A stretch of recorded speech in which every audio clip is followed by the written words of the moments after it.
আসসালামু আলাইকুম রহমতুল্লাহি ওবরাকাতুহ। আলহামদুলিল্লাহ রব্বিল আলমিন ওসলাতু ওয়াসসালামু আলা রসুলিহিল করিম ওয়া আলা আলিহি ওয়া আসহাবিহি আজমাইন। সম্মানিত দর্শক শ্রোতা, বর্তমান পৃথিবীতে ভাই ভাইয়ের মধ্যে ভালোবাসা, মহব্বত, মায়া, মমতা, উদারতা, দয়া প্রায় উঠে গেছে। এই সম্পর্কে রসুলুল্লাহ সাল্লাল্লাহু আলাইহি ওয়াসাল্লাম অনেকগুলি হাদিস বর্ণনা করেছেন। আমি তার মধ্য থেকে একটি হাদিস আপনাদেরকে শোনাতে চাই। আন আবি হুরায়রা রাদিয়াল্লাহু আনহু قال قال رسول الله صلى الله عليه وسلم। হযরত আবু হুরায়রা রাদিয়াল্লাহু আনহু হতে বর্ণিত, রাসূলুল্লাহ সাল্লাল্লাহু আলাইহি ওয়াসাল্লাম বলেছেন, মান নাফাসা আন মুমিনিন কুরবাতান মিন কুরাবিদ দুনিয়া।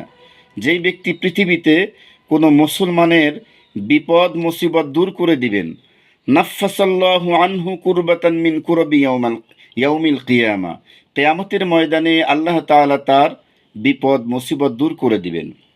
ওমান ইয়াসসারা আলা মুসিরিন ইয়াসসারাল্লাহু আলাইহি ফিদ দুনিয়া ওয়াল আখিরা। যেই ব্যক্তি কোনো অসহায়ের প্রতি অনুগ্রহ করবে, আল্লাহ তাআলা দুনিয়া ও আখিরাতে তার প্রতি অনুগ্রহ করবেন। ওয়ামান সাতারা মুসলিমান সাতারাহুল্লাহু ফিদ দুনিয়া ওয়াল আখিরা।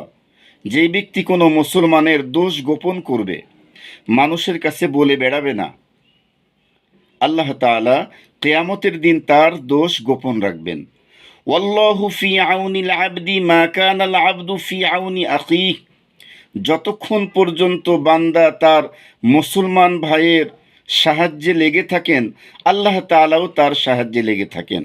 সম্মানিত দর্শক শ্রোতা, সহজ সরল বাংলায় আপনাদের সামনে উপস্থাপন করেছি। আশা করি সকলেই বুঝতে পেরেছেন। আল্লাহ তাআলা আমাদের এই হাদিসের উপরে আমল করার তৌফিক দান করুন।